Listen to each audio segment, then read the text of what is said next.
Election commission कह रहा है कि कल ही बल्दियाती इंतखाबात होंगे, तो आपको क्या लगता है federal government is going? Pakistan के लिए मैं समझता हूँ कि हर जगह पर और हर सतह पर इंतखाबात ज़रूरी हैं। आमिर की कोशिश होती है वो ये कि इंतखाबात ना हो, मगर जब जमहूरी क़ुव्वतें मुल्क के अंदर ताकत में हों और वो कोशिश करें तो ये तजाद मेरी समझ में नहीं आता। सब ये कह रहे थे कि इलेक्शन होना चाहिए, जब नई हुकूमतें आई फिर अब जो हुकूमत है वो कहती नहीं होना चाहिए, जो अपोजिशन है वो कहती है इलेक्शन होना चाहिए। मैं टिल्ट करता हूँ कि होने चाहिए। मेरी डार साहब से बात हुई, आपकी उन मुलाकातों के दौरान ये बात भी आपने रखी कि अगर पंजाब और केपी की असेंबलीज चली जाती तो क्या फेडरल गवर्नमेंट फिर भी इलेक्शंस की तरफ नहीं जाना चाहती? इतने बड़े क्राइसिस हैं, इस किश्ती के अंदर एक सुकून चाहिए, एक हैजानी कैफियत नहीं चाहिए। सब्सक्राइब करें और बेल दबाएं ताकि कोई खबर रह न जाए।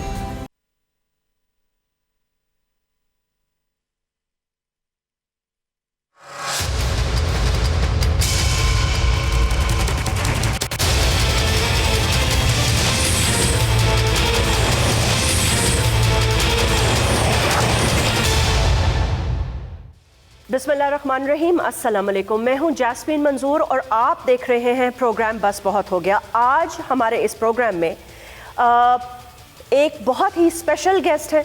Obviously we are very honoured and please to have him on Bol's platform. इस वक्त नाजरीन, आज के खुसूसी प्रोग्राम में हम बात करने जा रहे हैं सदर Pakistan, president of Islamic Republic of Pakistan doctor Arif Alvi साहब से। बहुत बहुत शुक्रिया। अस्सलाम वालेकुम प्रेसिडेंट साहब, बहुत शुक्रिया, बहुत खुशी हुई आपको देख के। एंड ऑब्वियसली वैसे तो आप कराची के हैं, but welcome to the cold weather of Karachi.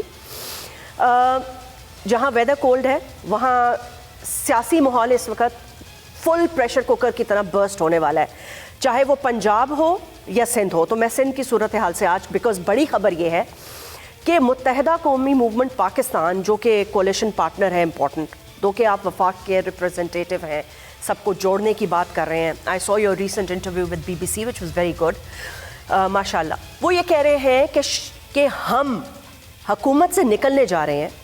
हमने अल्टीमेटम दे दिया है, गवर्नर साहब को सिंध के बता दिया है, क्योंकि हमारी बात नहीं मानी जा रही डिलिमिटेशंस के हवाले से। इलेक्शन कमीशन कह रहा है कि कल ही बल्दियाती इंतखाबात होंगे, तो आपको क्या लगता है फेडरल गवर्नमेंट इज गोइंग और विल दे गो? मैं इसमें कोई राय नहीं दे सकता कि वेदर इट विल गो और it will not go, but Pakistan के लिए मैं समझता हूँ कि हर जगह पर और हर सतह पर इंतखाबात ज़रूरी हैं।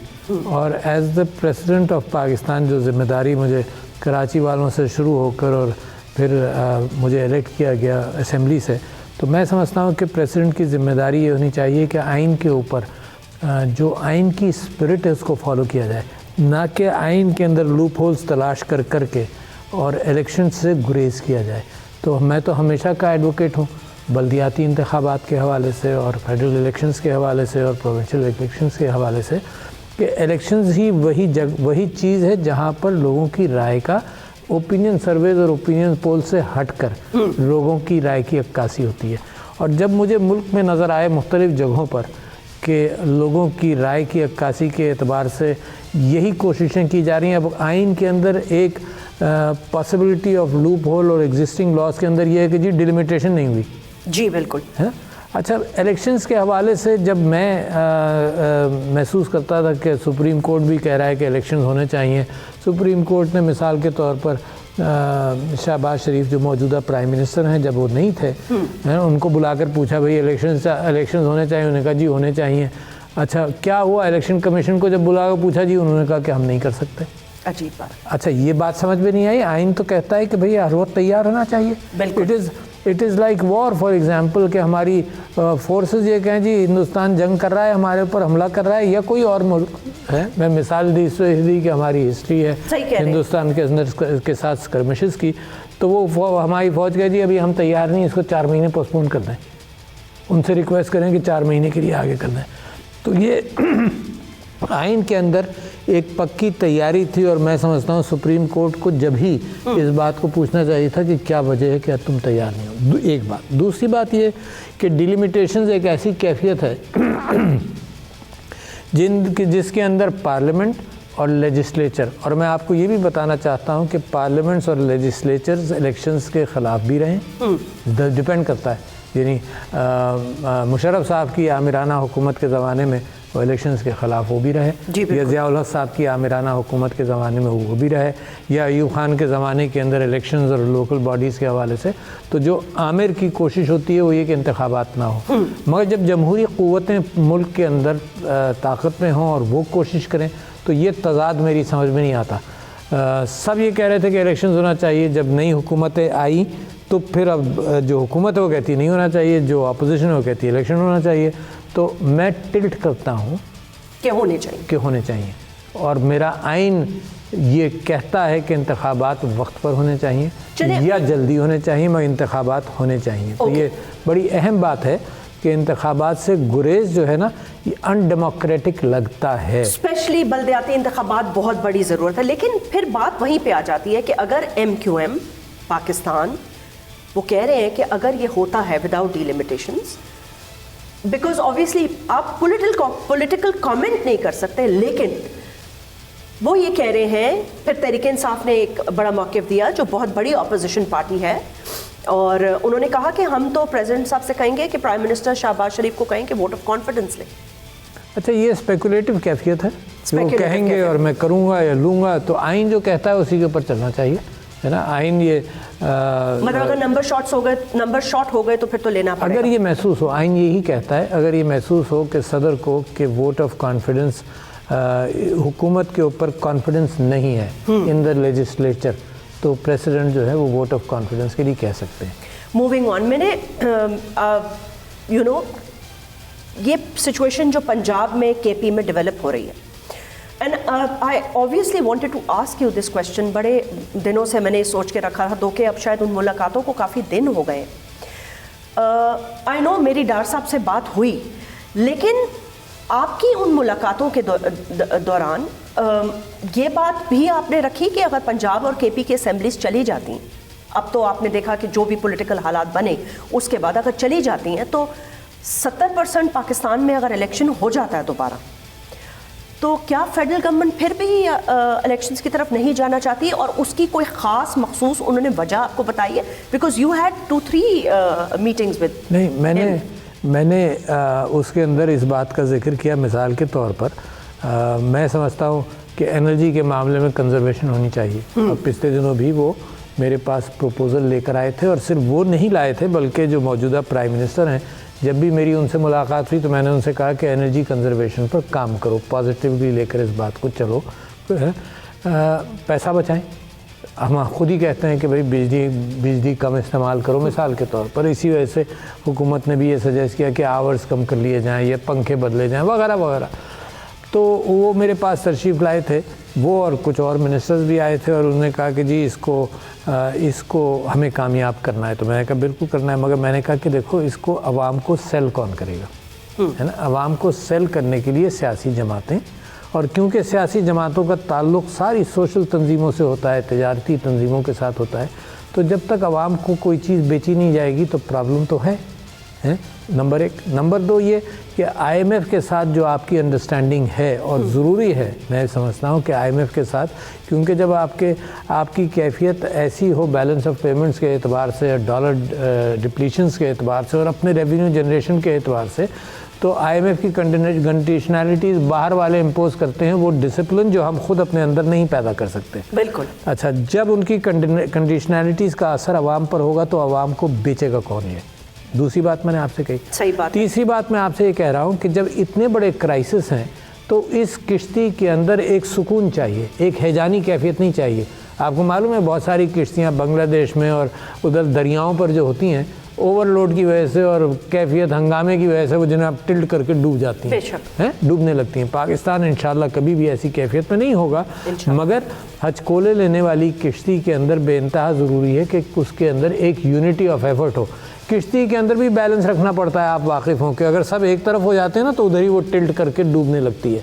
तो किश्ती के अंदर भी जो बैलेंस रखना पड़ता है, उसी हवाले से मेरा इनसे यही सवाल था, और अब भी है हुकूमत के साथ, कि भाई अपोजिशन के साथ जो एक्चुअल अपोजिशन है, जो असेंबली के अंदर जब से पाकिस्तान तहरीक इंसाफ असेंबली से निकली है, तो एक्चुअल अपोजिशन अब बाहर है, ऑन द रोड है ना। ऑन पेपर असेंबली में भी कुछ लोग हैं, मगर वो ऑन पेपर है, नोबडी कंसीडर्स। एक्चुअल ऑपोजिशन तो हमें पता है बाहर है। एक दूसरे ये कि मेरी ज़िंदगी गुजर गई और जितने सियासतदानों को मैं एड्रेस कर रहा हूँ उनकी ज़िंदगी गुजर गई इस बात में कि जब तक इलेक्शन नहीं होते हैं तो आप ओपिनियन पोल्स पर कुछ भरोसा करते हैं कि भाई वहीं से राय मिल जाती है।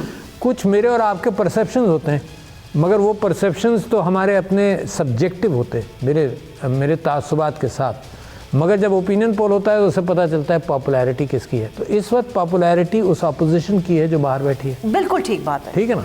अच्छा, तीसरी बात ये कि आपने देखा कि उस एक्चुअल सिचुएशन के लिए मैंने क्या किया, मैंने जो चीफ ऑफ आर्मी स्टाफ का बड़ा इंपॉर्टेंट अपॉइंटमेंट था उसके लिए उनसे भी कंसल्ट कर लिया ताकि एक यूनैनिमिटी आए। यानी my responsibility as a federation is कि जो भी फैसले हों जो मेरे हाथ से गुजरे, मेरे पास से गुजरे, जिसमें मेरी जिम्मेदारी हो, उसके अंदर यूनैनिमिटी ऑफ ओपिनियन आ जाए। तो पाकिस्तान की किश्ती के अंदर ये यूनैनिमिटी ऑफ ओपिनियन के लिए जब इसहाक डार साहब भी जब भी तशरीफ लाए, इर्रेस्पेक्टिव ऑफ द ओकेजन, तो सवाए एक मुलाकात के जहाँ सिर्फ एनर्जी पर बात हुई, वरना हर मुलाकात के अंदर मैंने उनसे ये कहा है कि जी इंतखाबात का साल है, ये साल आ रहा है। वो क्या कहते हैं? और उसके ऊपर मैंने उनसे कहा कि आप बातचीत कर देर सवेर, है ना, अगर 2-4 महीने आगे पीछे की अपोजिशन रिक्वेस्ट करती है तो उससे बात कर लो। मैं ये भी नहीं कह रहा हूँ कि जल्दी कर लो, बाद में करो। मैं कहता हूँ इतना ज़रूरी है इंतखाबात कि दुनिया आपको कर्ज देगी, आपके साथ प्रोजेक्ट्स डिसाइड करेगी और दुनिया को भरोसा आपके ऊपर ना हो। तो लिहाजा आप अपने क्रेडिट कार्ड्स, जिसको कहते हैं IOUs भी तो होते हैं ना, अच्छे ताल्लुकात के, दोस्ती के, तुर्की हमारा दोस्त मुल्क है, चाइना हमारा दोस्त मुल्क है, सऊदी अरब हमारा दोस्त मुल्क है। लेकिन बातचीत में कौन आगाज़ करेगा, किस तरफ से आगाज़ होगा, कैसे होगा? पब्लिकली मैं इस वक्त वाकिफ़ हूँ कि पाकिस्तान तहरीक इंसाफ जो एक बहुत बड़ी अपोजिशन है और जो बाहर है और इस वक्त बड़ी अक्सरियत पॉपुलैरिटी की है, जो लास्ट सर्वेज मैंने देखे कि 59% या 56% पॉपुलैरिटी इमरान खान साहब की है और उसके मुकाबले पर 19 या 2-4% दूसरों की है। तो इस हवाले से उनकी तरफ से जो पॉजिटिविटी, मैंने हुकूमत को भी कहा और फौज इस्टेब्लिशमेंट से भी एक बात कही, इस्टेब्लिशमेंट से ये बात कही कि इस्टेब्लिशमेंट ने ये कहा है कि वो सियासत से दूर रहना चाहते हैं, करंट इस्टेब्लिशमेंट। तो मैं कहता हूं कि बड़ी अच्छी बात है, मगर मैं साथ साथ जिम्मेदारी सियासतदानों पर भी डालता हूं कि सियासतदान अपना रोल तो प्ले करे ना भाई। When the establishment is clearly saying right now, they have to prove it with time, clearly saying कि जी we don't want to be a part of politics, और सियासतदान उसी तरह से लड़ते रहें and they don't come to terms with each other, तो फिर मुल्क तो वहीं का वहीं रह गया। तो सर फिर मेरा क्वेश्चन वहीं दोबारा आ जाता है कि ये इसका आगाज कौन करेगा? देखें, मैं बता रहा हूँ आपको जी, क्योंकि खान साहब तो बात करना नहीं चाहते ना, उन्होंने कैटेगोरिकली कहा है कि मैं नहीं बात करना चाहता। बड़ी क्लैरिटी के साथ मैं आपसे कह रहा हूँ, मैंने जितना ऑब्जर्व किया इस बात को कि खान साहब इस्लामाबाद आ रहे थे, ओके, पिंडी से वापस चले गए, ठीक है ना, and that I told the government and I express it very confidently here कि एक रिस्पॉन्सिबिलिटी के साथ उन्होंने कन्फ्रंटेशन अवॉइड किया वहाँ पर, कि इस्लामाबाद नहीं आए, है ना, मस्ट बी रिकॉर्डेड। एक बात। दूसरी बात ये कि वो मुसलसल ये कहते रहे, उनकी पार्टी मुसलसल ये कहती रहती है कि भाई इलेक्शंस को अगर तुम वन ऑफ द थिंग्स भी बनाओ, प्रायोरिटी है, तो बात करो। आज के स्टेटमेंट हैं, परसों के स्टेटमेंट हैं, हर रोज के स्टेटमेंट हैं। नहीं, किसने क्या PTI ने ये कहा है कि हम बातचीत नहीं करेंगे? उन्होंने कहा जी इलेक्शंस को सिर्फ इलेक्शंस पर, है ना, नहीं आज भी यही है।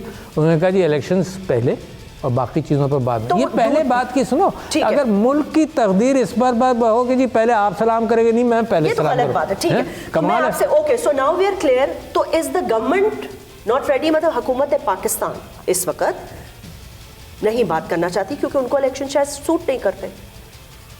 मैं आपकी बात से इत्तेफाक करता हूँ। ओके, तो फिर मामला आगे कैसे बढ़ेंगे सर साहब? फिर तो बात वही हो गई कि मिलिट्री एस्टैब्लिशमेंट को पाकिस्तान की मईशत को हिचकोले खाती हुई इस किश्ती को इस तलातम से निकालने के लिए चाहते ना चाहते हुए सबको यकजा करना पड़ेगा। मेरे ख्याल से हुकूमत की समझ में नहीं आ रहा, बार बार ये लोग आकर इत्तला दे रहे हैं कि बराबर के कमरे में तक पानी आ गया है। अच्छा, वो कहते हैं नहीं हम इसको मैनेज कर लेंगे। चलो भाई मैनेज कर लोगे, भरोसा है, इतने 8-9 महीने 10 महीने उन्होंने गुजार लिए, है ना, मगर ये कि अभी भी अफवाहें चल रही हैं। देखो, मैं समझता हूँ कि मैं पाकिस्तान के मामले में हमेशा कॉन्फिडेंट रहा हूँ, मैं समझता हूँ कि मेरा मुल्क डिफ़ॉल्ट नहीं करेगा, but at the same time मैं ये भी समझता हूँ कि माशी हालात सिर्फ डिफ़ॉल्ट रिलेटेड थोड़ी हैं भाई, related भी है। डिफॉल्ट तो वो आसेब है जिसका इस हुकूमत के ज़माने में जिक्र होने लगा कि ये भी है जिन बाहर। इससे पहले तो जिन का जिक्र नहीं था ना, बिल्कुल नहीं था, है ना। इसी हुकूमत ने कहा कि ये जिन भी बाहर है। अच्छा चलो भाई, अगर ये जिन भी बाहर है तो लिहाजा और ज़रूरी है भाई 2 जमा 2 4 मैथमेटिक्स तो नहीं है। अगर जो 2 जमा 2 4 मैथमेटिक्स है तो हुकूमत की ज़रूरत ही नहीं कि सारी टेक्निकल लोग आ जाया करें, आवाम को बेचने की ज़रूरत ही नहीं आइडियाज़। ये तो आवाम को लेकर चलता है। हुकूमतें, जमहूरियतें जो है ना, वो आवाम को लेकर चलती हैं। वो कोई बैंक की हिरार्की की तरह नहीं है कि जी ये टेक्निकल चीज़ें लगा दी जाए, जनाब फाइनेंशियल प्रॉब्लम्स हैं तो बैंक ऑफ इंग्लैंड जो है वो कहे कि जी अब हम इंग्लैंड के ऊपर अब हम हुकूमत करेंगे क्योंकि वहाँ इन्फ्लेशन बहुत है वगैरह वगैरह। तो ये टेक्निकलिटीज़ तो नहीं है, तो इनकी समझ में नहीं आ रहा। तो आपको ये लगता है कि अगर ये बातचीत का मामला हल नहीं होता और प्रेसिडेंट साहब केपी डिसॉल्व हो जाती है, पंजाब डिसॉल्व हो जाती है, एक और हिजानी कैफियत, एक MQM जा रहा है तो जाना तो जनरल इलेक्शंस की तरफ ही पड़ेगा। अगर ये नहीं मानते, कोई ना कोई रुकावटें पैदा करते हैं, तो स्टैब्लिशमेंट से कैसे ताल्लुकात हैं इस वक्त? मैं ये पूछना चाहूँगी। हुकूमत के नहीं, मुझे देखिए स्टैब्लिशमेंट तो कह रही है, ऑपोजिशन जमात, देखिए स्टैब्लिशमेंट कह रही है कि वो सियासत से दूर होना चाहती है। ठीक है, I take their word for it as president of Pakistan, ठीक है ना। But at the same time इदारिये ये मुसलसल लिख रहे हैं। कल आज के डॉन ने लिखा, फिर कहीं और लिखा, और इन इदारियों ने क्या, ये जो कमेंटेटर्स हैं ये क्या लिख रहे हैं, मैं सिर्फ वो कोट कर रहा हूँ, my opinion is not there yet in your interview. इदारिये ये कोट कर रहे हैं कि जी ये जो मिसाल के तौर पर डॉन ने लिखा कि ये जो यहाँ जोड़ने की सियासत हो रही है कराची में, उसके पीछे रावलपिंडी है।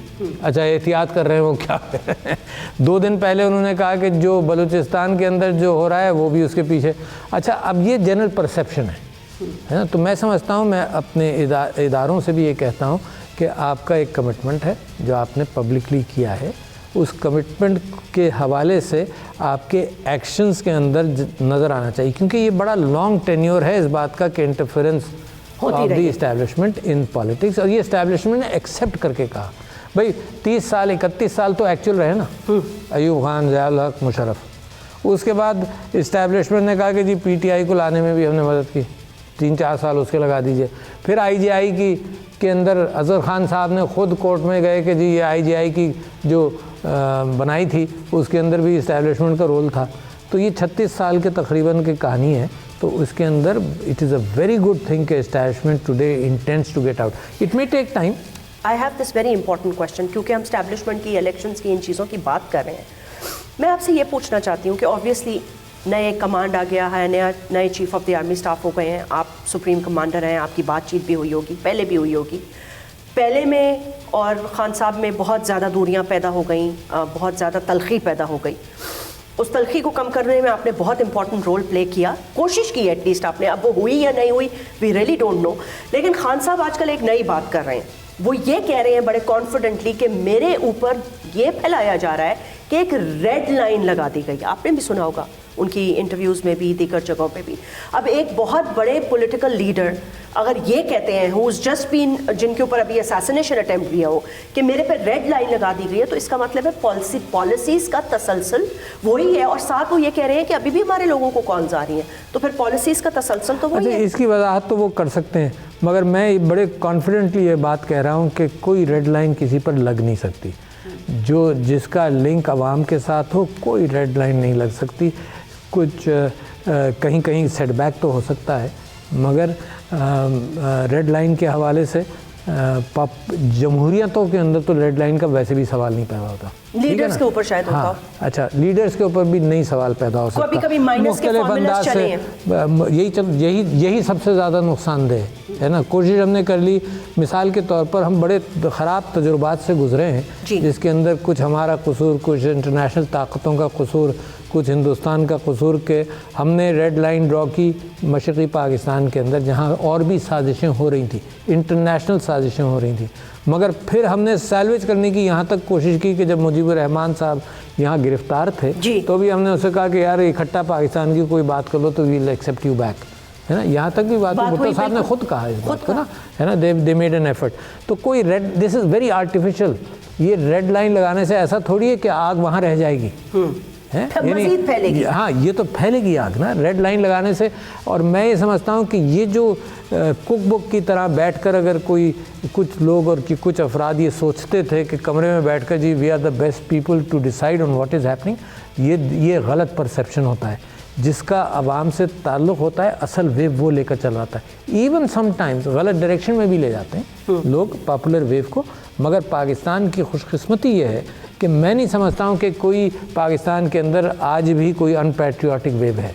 पाकिस्तान की बड़ी पैट्रियाटिक, पाकिस्तान से बड़ी वफादार सारी सियासी तंजीमें। और आपको तो याद होगा कि जिन्होंने ये वेव गलत चलाई थी वो कराची के अंदर बैठकर हमने और आपने भी मुकाबला किया था।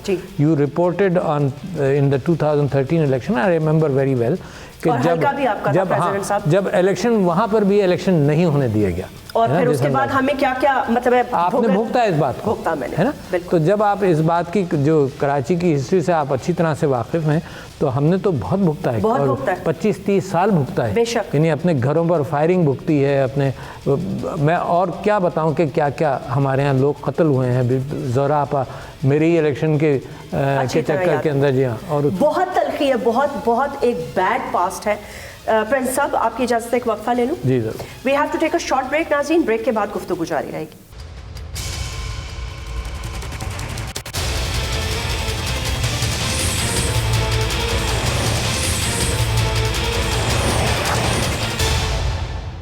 वेलकम बैक नाज़रीन। प्रिंस साहब आपसे जब गुफ्तगू हो रही है और अभी कराची के हालात पे हम बात कर रहे थे, आप आपका एक बहुत ज़्यादा एफर्ट रहा, मैं इस चीज़ को अप्रिशिएट भी करना चाहूँगी। पाकिस्तान में शहर कराची से अमन की आवाज़ उठाना उस ज़माने में बहुत मुश्किल था, बट आपने उठाई और आप उन चंद लोगों में हैं जो उस वक़्त तहरीके इंसाफ के जो मैं कहूँगी जो कोर ग्रुप था, एंड देन माशाल्लाह कारवां बड़ा होता गया, एक बड़ी तहरीक बनी, एक बड़ी जमात, और अब सबसे शायद बड़ी जमात पाकिस्तान की, शायद का लफ्ज़ भी हटाना चाहूँगी, सबसे बड़ी जमात है, नो डाउट, ये पाकिस्तान की आवाम कह रही है।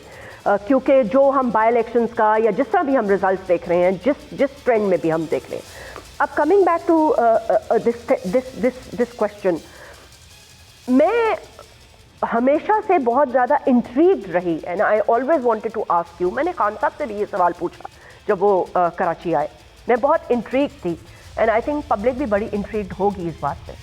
और उन्होंने, खान साहब ने क्या जवाब दिया वो मैं आपको अभी नहीं बताऊंगी, पहले मैं आपका जवाब सुनूंगी। जब मैंने उनसे ये पूछा कि आपके इस्टेब्लिशमेंट के साथ, हमेशा फ़ौज के साथ, जनरल बाजवा के साथ बहुत अच्छे ताल्लुकात थे, इनफैक्ट हैंड इन ग्लव काम कर रहे थे।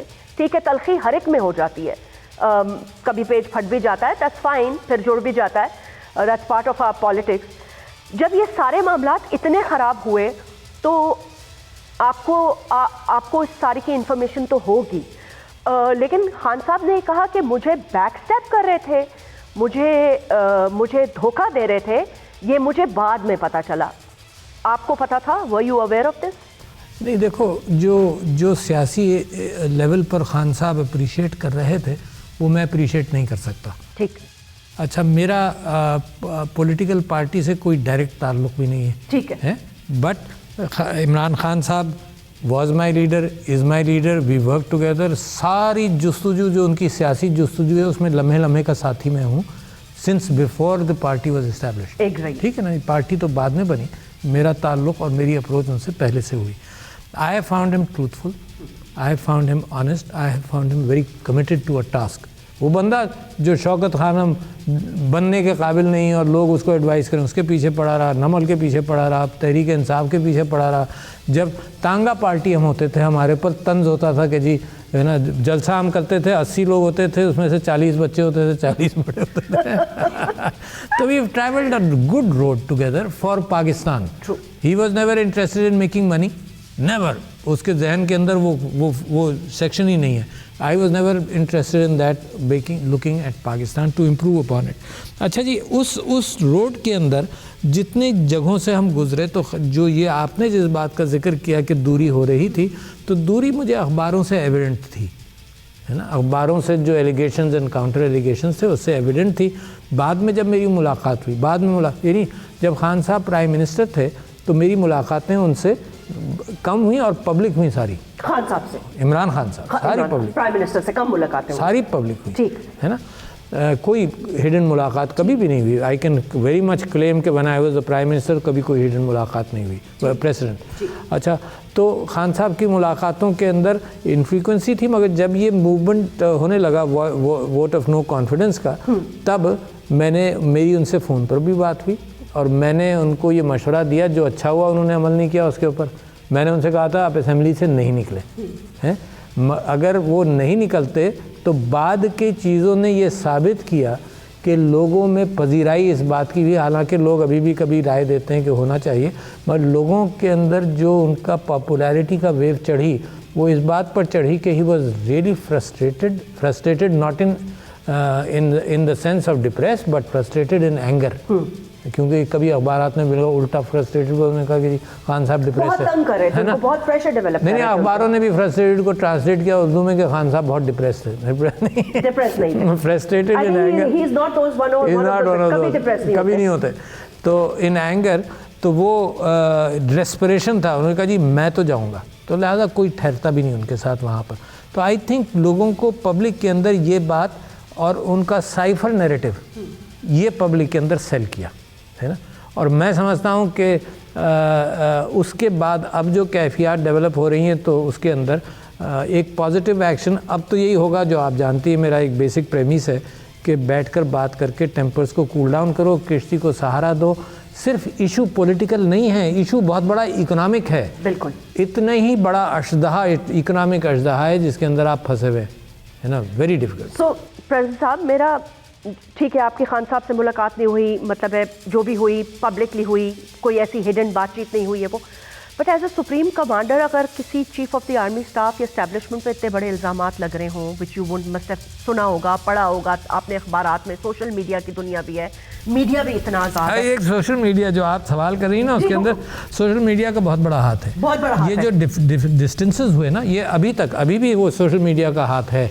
क्योंकि मैं समझता हूँ कि ना ही इस्टेब्लिशमेंट और ना ही पाकिस्तान के बहुत सारे सियासतदान सोशल मीडिया को सही तरह से समझ सकें, इस्तेमाल नहीं कर सके, इस समझ भी लाइक तबाही ज्यादा फैली है मस्जिद के साथ कथा कलामी, I am sorry to use this word, like ज्यादा नफरतें फैली हैं, इश्तियाल अंगेजी फैली है, उसने जोड़ने के बजाय तोड़ने का काम किया। अच्छा, और इतने बड़े चैंपियन बैठे हुए हैं, कहते हैं जी हमें गालियां पड़ रही हैं। अच्छा, मैं कहता हूँ मैं बैठा हुआ हूँ, मेरी अगर तुम थ्रेड्स देख लो, मुझे इतनी गालियां पड़ी हैं, मगर मैंने आपने मुझसे कभी सुना कि social media and why is it important?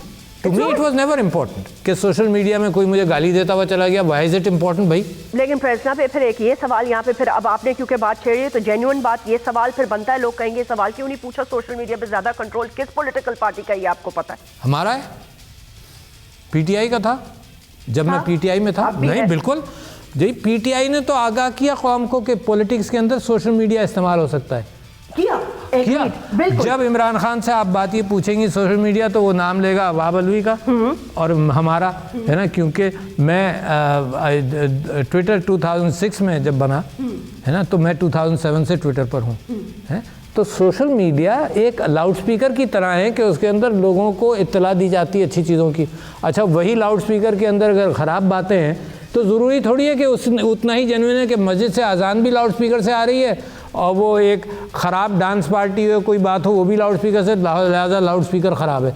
यार फ़र्क करो ना, ये मस्जिद के लाउड स्पीकर से थोड़ी आ रही हैं बातें। यही कंप्लेन तो आपके पास आती रही है ना फ्रॉम द अदर पार्टी, यानी एस्टैब्लिशमेंट से भी आती रही है, वो ये कहते रहे हैं आपको। Even before PTI was in government, है, ये कंप्लेंट आती रही इवन बिफोर। ये लोग कहते रहे जो नहीं समझते थे, आप जैसे लोग भी कहते रहे। मैं तो प्रोग्राम्स पर बैठकर कहता रहा कि जी पीटीआई के लोग हैं जो सबसे ज़्यादा बुरा भला कहते हैं, और मैं उनसे कहता था कि नहीं, सोशल मीडिया है ही ऐसी चीज़। अच्छा, जब दूसरी पार्टी के आगे वो भी यही करते थे, तो किसी ने किसी और से नहीं सीखा। आप हिंदुस्तान जाएंगे वहाँ भी यही नज़र आएगा आपको, आप दुनिया के किसी मुल्क में चले जाएं, सोशल मीडिया ऐसे ही होता है। And I was telling them कि इस अंग्रेज़ी में कहते हैं, उर्दू में उसका ट्रांसलेशन दिस एनिमल कह दिया जाता है किसी एंटिटी को, कि इसकी साख यही है, इसको इसी तरह से समझ लो। इसके अंदर मेरे अगर कई लाख फॉलोअर्स हैं मेरे, है ना, 30-40 लाख फॉलोअर्स हैं। अच्छा, उन 30-40 लाख फॉलोअर्स में से मुझे मेरा तस्वीर लगाकर वो दुनिया को गाली दें तो जी वो आरिफ अलवी से पूछा जाए भाई तुम्हारे फॉलोअर्स हैं तुम वो गाली दे रहे हैं। I have no control social media पे कोई कंट्रोल। लेकिन लिहाजा ये कौमों की इमेच्योरिटी है।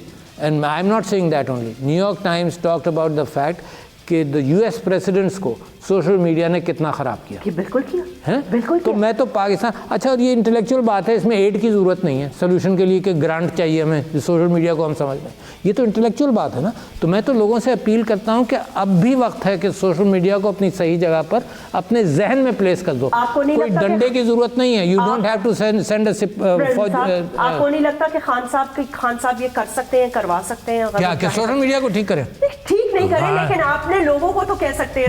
नहीं, देखो मैं कह रहा हूँ आपसे, मैं तो आपको बता रहा हूँ कि लोगों का मैनेजमेंट, ये कराची की मिसाल दे रहा हूँ। मैंने एक प्रोटेस्ट ऑर्गेनाइज किया 40-50 लोगों के साथ, अपने लोगों से कहा सीबीसी जा रहे हैं, ज़रा सा डिसिप्लिन रखना, हमसे प्रोटेस्ट कर रहे हैं।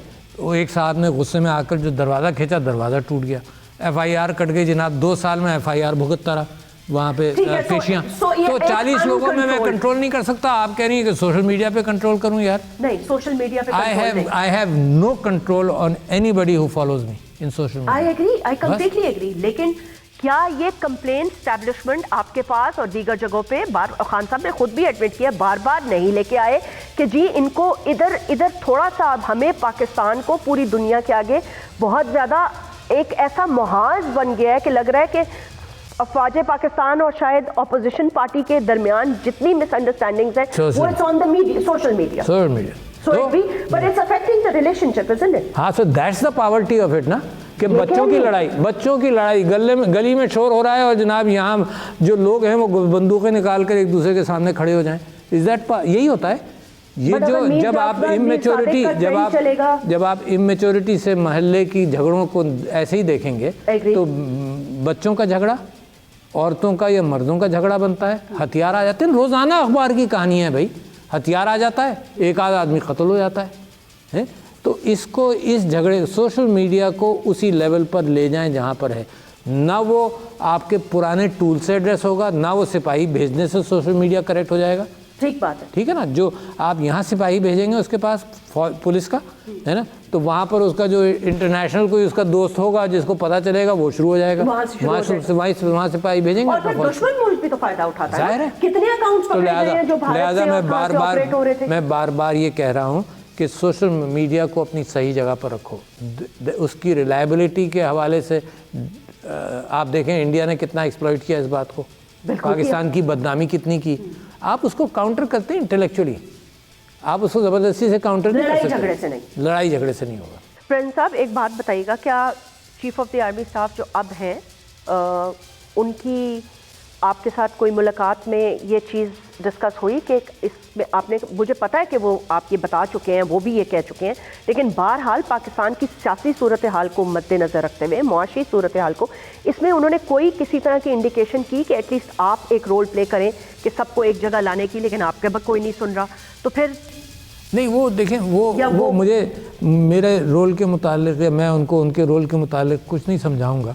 We just talked about the fact कि पाकिस्तान के कितने बड़े मसाइल हैं, और मैंने उनकी इस बात को अप्रिशिएट किया कि उन्होंने कहा कि जी हम सियासत से दूर रहना चाहते हैं। Very good.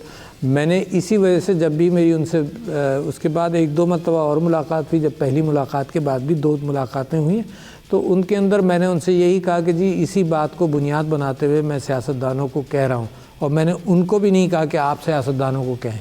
मैंने अपना उसको डिस्टिंक्ट रखा कि जी आपकी बात को बुनियाद बनाते हुए मैं सियासतदानों को कह रहा हूँ कि जब फ़ौज सियासत से दूर हटना चाहती है, हट रही है, कोशिश कर रही है, तो लिहाजा सियासतदानों की ज़िम्मेदारी है कि वो ज़िम्मेदारी के साथ अब इस बीड़े को उठाएं। अगर नहीं करेंगे तो फ़ौज का सियासत से निकलने के अंदर भी एक क्वेश्चन मार्क आ जाएगा। और कब तक वेरी इंपॉर्टेंट। फ्रेंड साहब ये बताइएगा कि do you see forced elections this year, क्योंकि कहा यह जा रहा है कि शायद, क्या शायद, पता नहीं, शायद नहीं देखिए, मैं I am a president on the constitution of Pakistan, है ना। कॉन्स्टिट्यूशन ऑफ पाकिस्तान एक क्लियर लाइन खींचता है, यहाँ रेड लाइन है, यहाँ रेड लाइन है, यहाँ रेड लाइन है कि इलेक्शंस के हवाले से जो कॉन्स्टिट्यूशन कहता है वही होना चाहिए। This is the year of the election, है ना। मैक्सिमम अक्टूबर हो सकता है अगर समझदारी के साथ काम किया जाए और टेम्परेचर्स कम करने में आपस में लोग बैठकर को 2-4 महीने पहले कर लें तो बेहतर हो सकता है। ये जो कन्फ्यूजन इस वक्त क्रिएट हो गया है और हो रहा है मुसलसल, ये जो चैलेंज इमरान खान साहब ने दिया, इस्तीफे देकर दिया, इस्तीफे नहीं एक्सेप्ट हो रहे थे, क्या दुनिया इन चीज़ों को पहचानती नहीं है कि कर क्या रहे हो? कुछ लोगों के 11 लोगों के इस्तीफे एक्सेप्ट हो गए बगैर बुलाए हुए हैं, चुन कर, फिर उसके बाद उसका रिजल्ट देखा और घबरा गए हैं। अब इस्तीफ़ों के अंदर रोज़ाना ऊंच नीच होती रहती है। इस्लामाबाद के इलेक्शन कराने के लिए वही डिलिमिटेशन की कहानी, पहले वो 50 से 101 किए गए, फिर ख्याल हुआ कि यार अभी भी इलेक्शन हो जाएगा, तो only tool left with people who are against elections is delimitation. जी बिल्कुल, that's the tool, that's not the reality. मैं आपको लिख कर दे रहा हूँ, दैट्स अ टूल, एंड सारी दुनिया इस बात को पहचानती है कि एक टूल है। वही टूल इस्तेमाल हुआ इस्लामाबाद के लिए, जिसको मैंने किसी हद तक रेजिस्ट किया। आई डोंट नो कि whether I can resist it, क्योंकि इस्लामाबाद हाई कोर्ट में ये मामला है और होपफुली सही फैसला होगा। इलेक्शन से भागकर पाकिस्तान के मसाइल नहीं हल होंगे। इलेक्शन से भागकर पाकिस्तान के मसाइल मज़ीद पेचीदा होंगे। कोई बातचीत अभी हो रही है करंटली गवर्नमेंट? नहीं, इतना अब्रप्ट नहीं था कि मेरा सवाल भी याद आ रहा है। ओके, ये and that's unfortunate. At least for a month I don't see कि कहीं भी कोई बातचीत हो रही है, डिस्पाइट द फैक्ट कि आई हैव बीन रिक्वेस्टिंग। मेरे कहने से पहले कुछ चल भी रहा था, मगर ये कि since the last month nothing like that. I think there is a lot of confusion in those who don't want elections. एक मिक्सचर ऑफ पॉलिटिकल पार्टीज है, विच इज़ फाइन भाई। जमहूरियतों के अंदर कोalitions होती हैं, ठीक है ना, which is fine, there is nothing wrong with the coalition government. मगर उस कोalition को सेटिस्फाई रखना कितना मुश्किल काम है, आप देख ही रही हैं।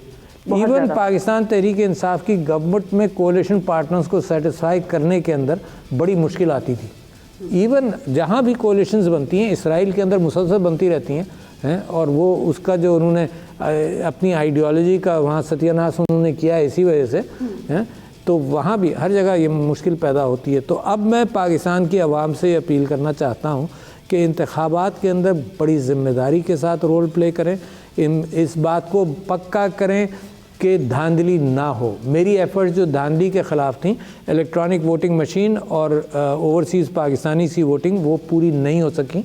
अपनी मैंने पूरी एड़ी चोटी का जोर लगा लिया, उन बिल्स को भी नहीं साइन किया, मगर मैं ये ज़िम्मेदारी पाकिस्तान की आवाम पर डालता हूँ कि एहतमाम रखेंगे कि फ्री एंड फेयर इलेक्शंस हो। नंबर 1, मेक श्योर कि आइन की पासदारी चलती रहे। This is very important. ये अमानत है, पाकिस्तान अमानत है इस कौम की, हैं, और जिन लोगों ने सेक्रीफाइसेस दिए हैं उनके सामने ये अमानत है। इस अमानत को प्रिजर्व करना किसी की ज़िम्मेदारी नहीं है, पूरी कौम की मिलकर ज़िम्मेदारी है। हमारी बॉर्डर्स को सिक्योर रखना, हमारी सिक्योरिटी को सिक्योर रखना, हमारे न्यूक्लियर डिटेरेंट के एतबार से जो किया वो फ़ौजियों की ज़िम्मेदारी है। But the main stream ideological काम जो है वो फ़ौज और सिविलियन सब मिलकर करते हैं। प्रिंस साहब, एक बात बताइएगा, ये जो ऑडियो वीडियोस का सिलसिला ये वो चल रहा है, आपने इस पे कमेंट भी किया कि भाई ये कौन है, कौन लीक कर सकता है और कितनी मतलब है प्राइम मिनिस्टर हाउस से या किस तरह की बातें लीक होना। आपने इस हवाले से, because you already mentioned in one of your BBC interviews, आपने ये कहा कि आपको लगता है कि ऑब्वियसली कोई one of the agencies of Pakistan में भी नहीं, मैंने कहा जो भी जिम्मेदार है, जो भी जिम्मेदार है, मैंने जो भी जिम्मेदार है, चाहे कोई भी हो, मतलब सिविलियन साइड से हो, किसी साइड से भी हो, जो भी जिम्मेदार है, क्या गंद है ये भाई। और I file which is very degrading के some ministers come out and say कि नहीं जी ये तो बड़ी अच्छी बात है। कमाल है, मेरी समझ में नहीं है बात आती। यानी आप ये देखिए कि पब्लिक कंजम्पशन के लिए मेरी और किसी की भी प्राइवेट गुफ्तगू, मैं हर जगह मिसाल देता हूँ, असेंबली में 2 साल से दे रहा हूँ, एक मतलब नहीं 2 साल से दे रहा हूँ कि ये जो ऑडियो और वीडियो लीक्स वाला मामला है तो बहुत ही ख़तरनाक है, अन इस्लामिक है, इमोरल है, कॉन्टेक्स्ट इसमें कोई नहीं होता, गंद है। इस गंद के ऊपर पाकिस्तान खेला है। तो 2 गंदी चीज़ों पर पाकिस्तान के अंदर सियासत चल रही है इस वक्त। सोशल मीडिया बताते खुद गंदा नहीं है, मगर जिस अंदाज से हम सियासत कर रहे हैं वो सोशल मीडिया से इनपुट लेते हैं, और दूसरा हम ऑडियो वीडियो से इनपुट लेते हैं, इमोरल है। मैं इसके ऊपर कोई अहमियत नहीं। मुझे बहुत सारे लोगों ने कहा जी ये देख लें, या आपके मुतालिक फ़लाने ने कहा। मैं कहा करे यार, I am not concern. Privacy में जो बात करे यार, मैं सुनो ना, मैं आपसे बात करता हूँ, खयानत है। आप प्राइवेटली मेरे मुतालिक किसी से कोई गुफ्तगू करें, उसमें 2-4 क्रिटिसिज्म होंगे, मेरा वो मेरे ईयर्स के लिए है ही नहीं। I am saying it today. और मुझे कोई ये कहे जी ये जैस्मीन मंजूर ने आपसे ये बात की, मुमकिन है वो खफा हो मुझसे, और आप खफा भी रही हैं। उस ज़माने की अगर प्राइवेट गुफ्तगू रिलीज़ हो जाए तो मैं वहाँ डिप्रेस बैठा रहूँगा कि यार जैस्मीन मंजूर खफा हो गई यार, हैं। तो मैं आपसे कह रहा हूँ कि यहाँ जितने लोग आपकी बात सुन रहे हैं, हर शख्स के घर के अंदर गुफ्तगू होती है। कभी कभी माँ बाप अपनी औलाद के ऊपर क्रिटिकल डिस्कशन करते हैं जो औलाद के लिए भी नहीं होता। तो ये कमाल है यार। It needs to be, and this is intellectual leadership. Jasmine, ये वो चीज़ें जो पाकिस्तान बगैर किसी एड के, बगैर किसी ग्रांट के सीख सकता है। We don't need world bank aid on this to understand this. Sir, would you do something to stop this, like talk to the highest authorities? और मैंने कहीं पढ़ा था कि शायद आपने या somebody said कि हम establishment के आला ओहदेदारों और probably chief of the army staff से ये रिक्वेस्ट करेंगे कि try to put a stop to this. I've already done it in my first meeting. मैं तो नियत की भी थी। मैं तो पिछले इस्टेब्लिशमेंट के जो चीफ थे सबसे, प्राइम मिनिस्टर साहब से भी मैंने बात की, इस्टेब्लिशमेंट से भी बात की। In my first meeting with the prime minister, in subsequent meetings, मैंने ये कहा कि जी आपके यहाँ की भी ऑडियो वीडियो लीक्स निकल रही हैं, एक तो पता कीजिए क्यों निकल रही हैं, and we must criminalise this. और मैंने आज तक याद है मुझे कि जब हम क़ानून पास कर रहे थे 2016-17 के अंदर ऑन साइबर और समथिंग, तो हमने उसमें ये कहा था कि जी ये जो किसी की बात को रिकॉर्ड करना है सब कुछ, तो ये किसी सिविलियन मैजिस्ट्रेट से या जज से इसके ऊपर आप परमिशन लें। लोगों ने कहा कि नहीं जी दहशतगर्दी की वाक़या होना चाहिए। अच्छा, दहशतगर्दी के लबादे के अंदर ये बहुत सारी चीज़ें निकल जाती हैं, सही कह रहे हैं, ठीक है ना। अच्छा, दहशतगर्दी, उन्होंने कहा जी दहशतगर्द की बात होगी तो क्या होगा, तो मैंने कहा देखो उसको रुक नहीं सकते हो, मिसाल के तौर पर जाहिर है यार नहीं रुक सकते, मगर पोस्ट एक्टिविटी आप परमिशन ज़रूर लें।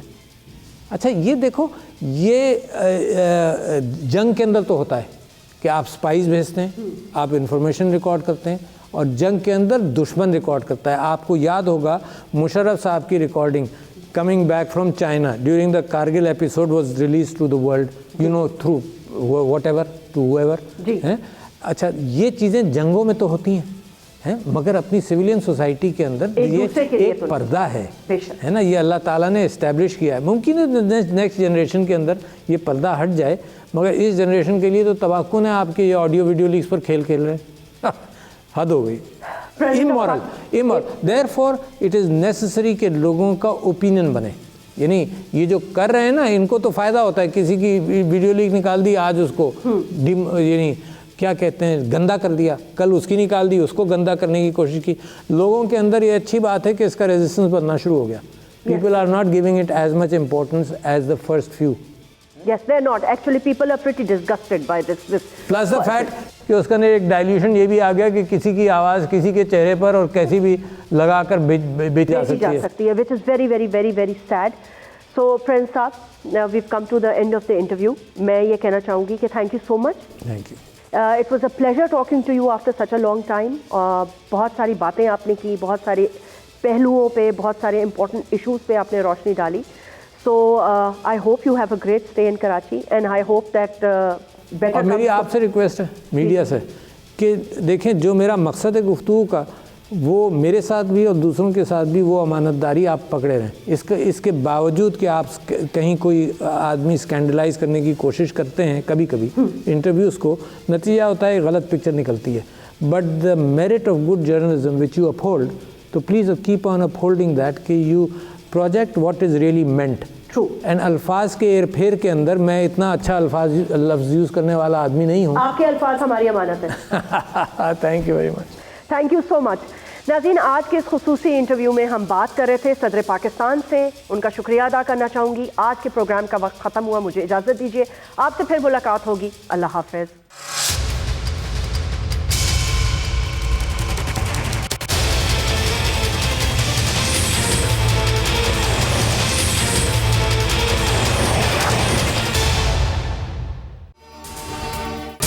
अगर ये वीडियो आपको पसंद आई है तो इस चैनल को सब्सक्राइब करें और बेल आइकन को क्लिक करें।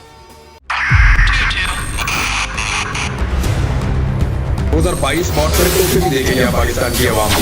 पाकिस्तान की आवाम को एक तोहफा ये दिया कि आवाम को पता चल गया कि पाकिस्तान का मीडिया क्या है। साल 2022 में सबसे ज्यादा देखे जाने वाला चैनल बोल न्यूज रहा नंबर 1। हमने बहुत सारे शोज और ट्रांसमिशंस की, पूरा साल मुसलसल जदोजहद में निकल गया कि ये वोट ऑफ कॉन्फिडेंस के पीछे कौन लोग थे।